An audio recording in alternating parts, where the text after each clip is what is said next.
Kisah Adam dan Hawa sebenarnya tidak hanya muncul dalam ajaran Abrahamik.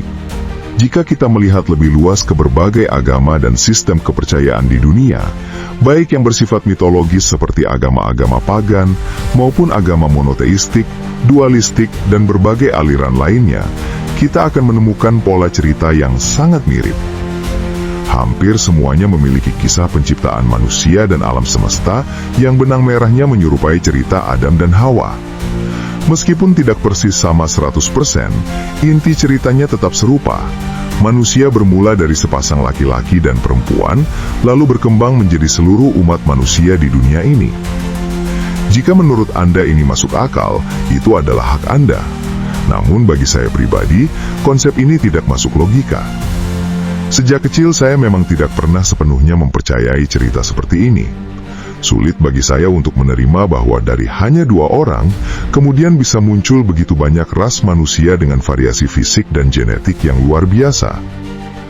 Jika kita melihat realitas biologis, perkawinan sedarah, meskipun tidak dilakukan oleh kakak adik secara langsung, tetapi masih berasal dari satu garis keturunan, tetap tergolong insest.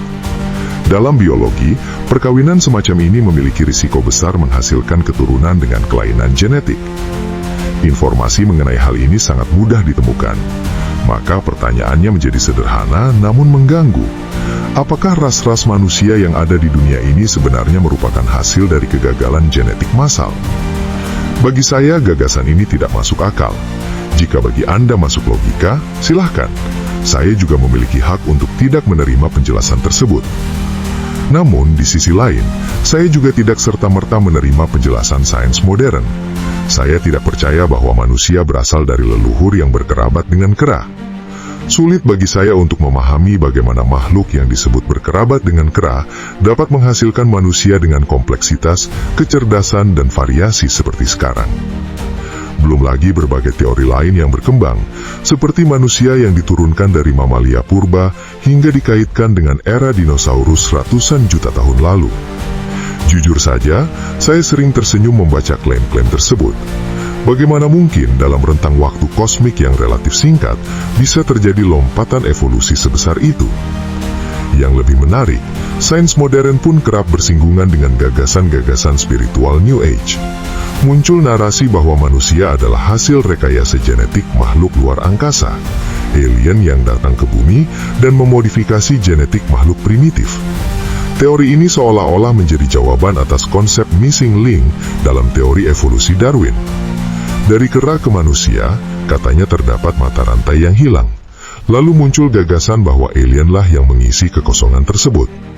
Bagi saya, ini menunjukkan bahwa bahkan sains modern pun tidak sepenuhnya kebal dari pengaruh ideologis dan spiritual, bahkan propaganda. Karena itu, saya tidak mempercayai dua ekstrem ini. Saya tidak percaya manusia hanya berasal dari satu pasangan.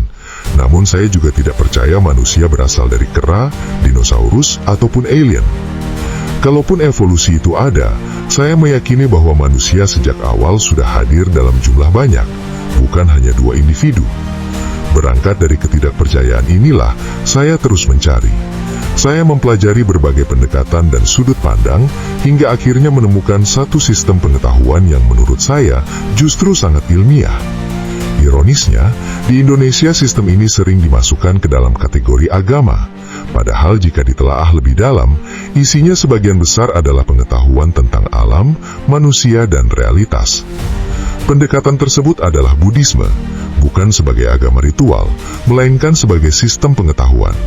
Saya tidak sedang mempromosikan agama Buddha. Saya membahas Buddhisme dari sisi sains dan filsafatnya. Dalam teks-teks Buddhis seperti Aganya Sutta dan Cakkavati Sihanada dalam Digha Nikaya, terdapat penjelasan mengenai evolusi manusia yang sangat menarik. Evolusi memang ada, namun bukan dari kondisi primitif menuju maju, melainkan sebaliknya, dari makhluk yang sangat maju menuju kondisi yang semakin primitif. Dalam teks tersebut digambarkan bahwa usia manusia pada masa lampau sangat panjang, bahkan tak terhitung. Seiring menurunnya kualitas moral, usia manusia pun semakin pendek hingga seperti sekarang. Sekali lagi, ini bukan soal agama. Ini soal apakah penjelasan ini masuk akal atau tidak bagi Anda.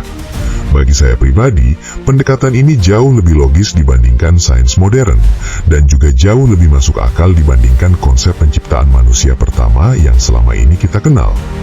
Karena itulah, saya memilih berada di jalan tengah, tidak ekstrim ke kanan, tidak ekstrim ke kiri.